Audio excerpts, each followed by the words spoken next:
Zur Rahman, Regulatory Risk and Compliance Officer and the BAME Network Lead at AutoTrader, who's the sponsor of today's event. So a big thank you to them and Zura. Zura is a Bangladeshi woman born in Manchester, who talks about balancing contrasting cultures and how to be your authentic self. She's a compliance officer and leader of the BAME network at AutoTrader, who have won many awards for their work in driving diversity and inclusion. So a huge welcome to Zura. If you can take your mic off and come with the camera on, Zura, please. Hello, thank you so much for having me. Thank you. Very warm welcome, and it's brilliant that you're here today. And I think just picking up on what Carl's talked about, so AutoTrader will be a real life example of what's changed in their network. So delighted to have this opportunity. Just a quick one because of this series. Just briefly, what sparked AutoTrader to sponsor today's event? So we've sponsored this event today mostly because we really pride ourselves on diversity. We really pride ourselves on bringing your authentic self to work every day. And we've done a lot around accepting, supporting, championing diversity at AutoTrader, making sure our colleagues are really welcome. And we feel that plays a massive part, a huge success in our business. So we wanted to inspire others as well and learn from others as well and make sure that we're working together to create networks that work perfectly and help people from a BAME background succeed in life. Brilliant, thank you. And this collaboration is absolutely crucial. So thank you. We talked previously, and we understand that you've turned around the network of AutoTrader. What were the key success factors for this change? I feel like it's a bit unfair to piggyback a little bit on what Carl's talked about already, but one of them is things like the terms of reference and a really important structure. So we started our network and it was a bit of a mishap, really. It was a bunch of colleagues together who were really passionate about something, but we had no structure and no success measures. So creating the terms of reference, creating that structure really helped us get those things together. And the other thing I think are really key factors for us, or key success, is really sharing personal lived experience as well. We all have to make that commitment to put ourselves out there, lay everything out on the table and really share what we feel, what we've experienced truthfully, emotionally, and that really does build your network and bring and engage all the right people as well. Brilliant, thank you. One topic that we constantly get asked by participants and members of this community is how has your network engaged senior leaders? What 2 or 3 things have you done to engage senior leaders, and what impact has that had? That's a really good question, and one that I think comes up for a lot of networks, definitely a challenge that a lot of networks have as well, which is getting that senior buy-in. We're very lucky at AutoTrader because our BAME network is relatively new, but our diversity and inclusion network, so from neurodiversity and disability, LGBTQ, gender equality, those networks are already quite established. So there is a lot of push for diversity at AutoTrader, especially with our senior leaders. But one of the things that we really felt we lacked was them really understanding us. So we did an event which was called the Speed Reverse Mentoring, where we just knew that there was like a big senior leader meeting that day. And on the back end of that meeting, we just grabbed them all into a room. We got our network together, BAME colleagues together, and we did almost like speed dating. So the concept of speed dating, where you spend 5 or 10 minutes with the senior leader and you just introduce yourselves, you tell your emotional stories, you explain to them what you've got going on and what areas of the business that you need help in and progression and all sorts of things like that. And it was really about connecting with them. So I'd say that one is one of the big ones that we've had, and that speed reverse mentoring we do regularly now as well with all of our leaders. But that really was a key factor in changing that for us. Some of the other things that we've done are things like just having then regular catch-ups with those senior leaders, so almost like mentoring relationships, one-on-one going forward as well. And I can see for that speed mentoring, instead of just hearing from one voice, you hear collective voices, and actually there's going to be some common things that help you understand or amplify some of the concerns or issues that are, I guess, relevant to that organization, because we appreciate people's experience of different organizations. Do you have any tips for organizations that may not have leaders on board at the outset, which is a common challenge we hear? Yeah, it's the same thing around the speed reverse mentoring. We almost force all the senior leaders to come in whatever background, what ethnicity they are. But realistically, not everyone's going to care. And we know that not everyone's going to understand or empathize or really, really care that much. What you really want to do is make the effort to do it anyway, almost force it a little bit. And what will end up happening is you find one person, a gem, a diamond in that group of senior leaders who does genuinely care, whether that is a person from a BAME background, whether that's an ally, whoever it is. And you find so many people that might be from a white background, for example, and you might think they don't care, or they live a very standard life where they might not have come across BAME people, but actually majority of people now do come across a lot of BAME people. They have mixed race children or partners that, you know, they live those experiences in a different kind of way, and that makes them an ally, really, but they might not bring that authenticity to work with them. So the best thing is to do is to have those conversations, force them almost, you know, have these panel conversations, and you will find somebody in that, and it's almost like seeking them out and having to find that diamond that will support you and push you. Brilliant. I think that's something we've heard really, quite regularly and recently, just find one person. So the senior leaders is a group, and actually I think quite often we're trying to get the majority of them on board, and I think that's hard. Just get one person with passion and drive, and that they will use their influence and their network to create that change. So I think that's really important. And actually, to find one person, I'm going to say the scheme of things, is relatively doable compared to trying two or three or four. So I think it's a really good learning and tip that we've picked up recently. Most networks that are starting to do well, they said we found that one person. You might not know who that person might initially be, but they found that one person. And like Zura said, it doesn't have to be the most obvious person. Some race network leads struggle to drive awareness and amplify the voices of their members and open up the conversation across the wider workforce in our organization. So have you gone about creating this?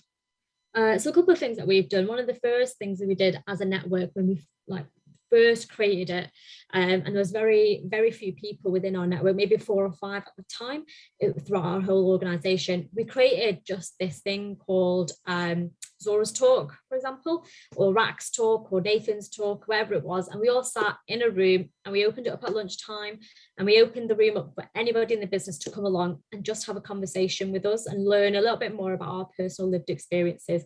That is the best way to do it, is to really share your experiences. So we put you on a platform. Since then, we have built on that, and we do things like blog posts. We also do videos like Uncomfortable Conversations, where we break down barriers. We ask people in the business, and now that we're virtually working from home a little bit more, and there's a lot more remote working since the pandemic, we started creating videos where 2 colleagues, whatever backgrounds they were from, would have total amnesty and having these conversations, and almost taking away the politically correct barriers. So it's like, you can ask me any questions, you won't get into any trouble, you won't be offending me because I know it's coming from a genuine place. So we create these videos that we put on social media and also internally. We also use Slack. So for those of you who don't know what Slack is, it's like a internal communications platform that you use within your organization. We create Slack channels. So we've got one called the AT BAME Network, and we just open up and we share loads of stuff in there.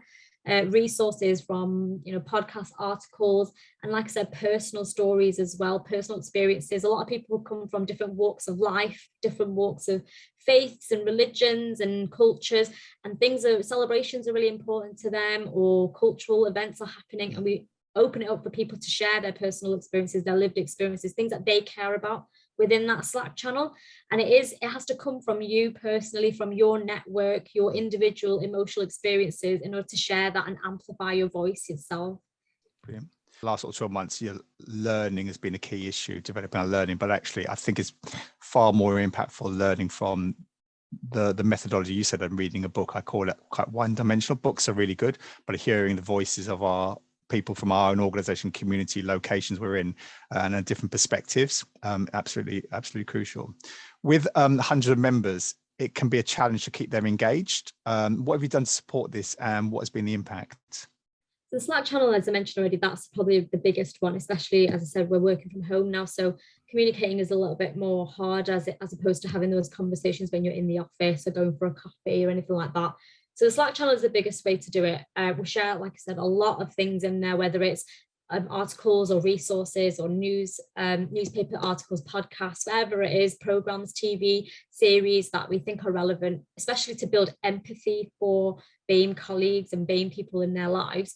We create the Slack channel, and in that Slack channel we share tons of stuff because lots of people, allies or BAME colleagues, will want to see all that for support. The other thing that we have is a bit like the safe space that Javid has talked about what your organisation does. We have something called chat space, or coffee mornings, or tea breaks, all the organisations call them. We use those as a pivotal way to communicate and support BAME colleagues, and also really emphasize and talk to allies and those non-BAME colleagues about the things that BAME people go through. So it is a challenge to keep them engaged. It's a challenge sometimes to keep people coming to those conversations, to those chat spaces. But the best thing we do is we look at what's happening in the world right now. So for example, we had the Euros 2020, you know, the situation with the 3 Black players, England players, that missed the penalties. Immediately the next day we put that chat space in because we knew there were going to be colleagues from our London office and all around the UK who were going to have felt affected by that, and lots of people that wanted to learn about that as well and be educated on that and how to handle that when it comes to talking to Black people about it. So we create those, we really jump on the back of those current events and create these chat spaces so we can do that. The other thing we do is, like I said, quarterly events as well, where we bring external speakers and panel speakers. Sometimes they're internal speakers as well, so that people can see what their personal colleagues that maybe they don't understand or know very well, what they live and what they have at home. And we really bring that to life in these quarterly events where we talk to people like, for example, one of our Chinese colleagues talked about the anti-Asian hate following COVID, and also things like the Black Lives Matter movement, actually talking to our Black colleagues to explain, to really talk about their experiences every day, where maybe their teammates or their managers might not have known that's what kind of life they've lived or the experiences that they've had in the past. But by putting them in a platform and really bringing that to life, it keeps the rest of the business engaged, the organization engaged, and keeping them understanding what's happening. Brilliant, great. I think just make a reference back to the 3 England footballers. You know, you're quite dynamic and current to talking about it, because obviously there was a lot of pain and a lot of suffering, and it needed to be addressed there and then. So that kind of moving fast, and it's absolutely crucial. We've noticed a difference in different organizations. Just to put you on a spot, and a sort of final question, do you or your network have a legacy? So we actually have a great legacy in that we just want to make sure we're heard and that we're evolving as a network every day to support our colleagues in the way we're moving. Things like our network lead. So for myself, for example, I also I co-lead with somebody else in our business. We actually change our leads every 2 years. So there's expiry date for me, unfortunately, as much as I love being a network lead. But that's to make sure that, you know, new diverse ideas are coming through, new structure, new reformatting of that, so that things where we feel like new challenges can be overcome, new outcomes. So it's always about changing and running and evolving. I think that's the biggest legacy that we have, is evolving with the times and making sure that we're growing and engaging the network and our business as much as possible. There's actually a question in the group chat, if that's all right. Am I able to answer that now? Yeah, please, Zara. Yeah, somebody said, I think, is it Natasha Simpson there, who said, have you not been asked by members to disaggregate the BAME acronym? So I know there's a lot of conversation about the BAME acronym itself. You know, there's a lot of people, myself included, who feel like maybe BAME, the term BAME, Black, Asian and minority ethnics, it's not the right way to label us, and we feel like it's boxing us in a little bit. It is something I have on many occasions covered with our network, with our business, and talked to our senior leaders about recently as well. But it is something that we simply just gave up to our business. So we asked our BAME colleagues specifically and said, how much does it genuinely affect you, and how upset does it make you? And is there something we can do to change it? Now, one of the things that the biggest feedback that we had was, we know that when it comes to reporting BAME numbers or colleagues that are in our business, that is the data measure. That is almost a success measure. We have to tick those boxes in particular.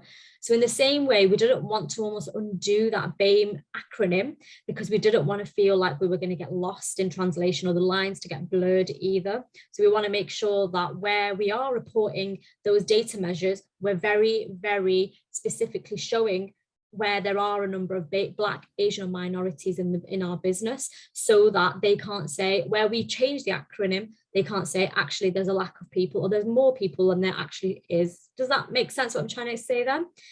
The other thing that we've done is Because BAME is the acronym for what a lot of race networks are measured by, we actually felt like it didn't fit with our culture. Our culture is very inclusive and we are very diverse and we are very creative as well at AutoTrader, being an advertising company. So we actually used the same acronym but changed the definition to building a multicultural environment.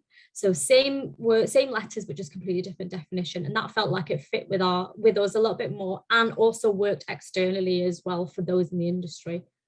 Brilliant. That's fantastic. Thank you. Thank you so much, Zura.